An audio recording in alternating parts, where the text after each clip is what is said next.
Florida has some of the most beautiful and complex ecosystems in the country, but they are also fragile. One of the biggest challenges Florida's ecosystems face today is that of invasive species. All over Florida, waterways are full of life, although not all of this life is supposed to be there. Species of fish, reptiles, plants, and insects can be found here from all over the world. Many of the most common freshwater fish in Florida did not exist outside the mountainous lakes and streams of Asia, the rivers of South America, or the great African lakes until about 80 years ago. Florida's ecosystems are quite susceptible to invasives because, being a tropical climate, many species can live in its warm waters. The species causing problems here today were transported by people over the last 100 years. This is not long enough for evolution to adapt and change, and many invasive species have advantages over natives. Wherever they evolved may be similar in climate to Florida, but the ecosystem is very different. The only things invasive species need to be successful are the ability to survive the climate, find food, and breed. Millions of years of evolution is like an arms race between predators and prey.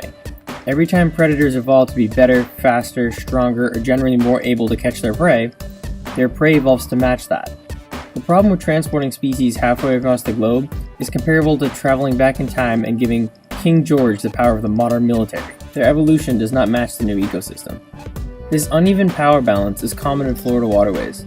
For example, the Burmese python was introduced and established a hold in the southern Florida and the Everglades.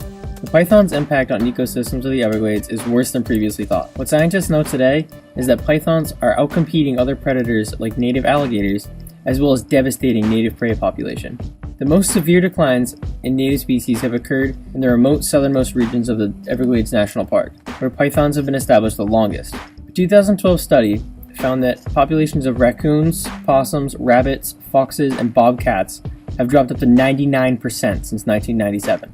Many other recently endangered species have been found in the digestive tracts of pythons in the Everglades, prompting concern that they may be extinct very soon. The removal of native species and replacement with invasives starts a chain reaction up the ecosystem's food web. For example, if a species of invasive plant can outcompete the natives, it can rapidly change habitat by effectively replacing the natives. If animals use the native plant as a food source and the invasive is not a suitable one, the animals will struggle to survive.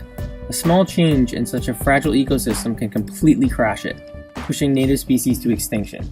In order to protect our beautiful Florida ecosystems, we must solve this problem and prevent it from worsening.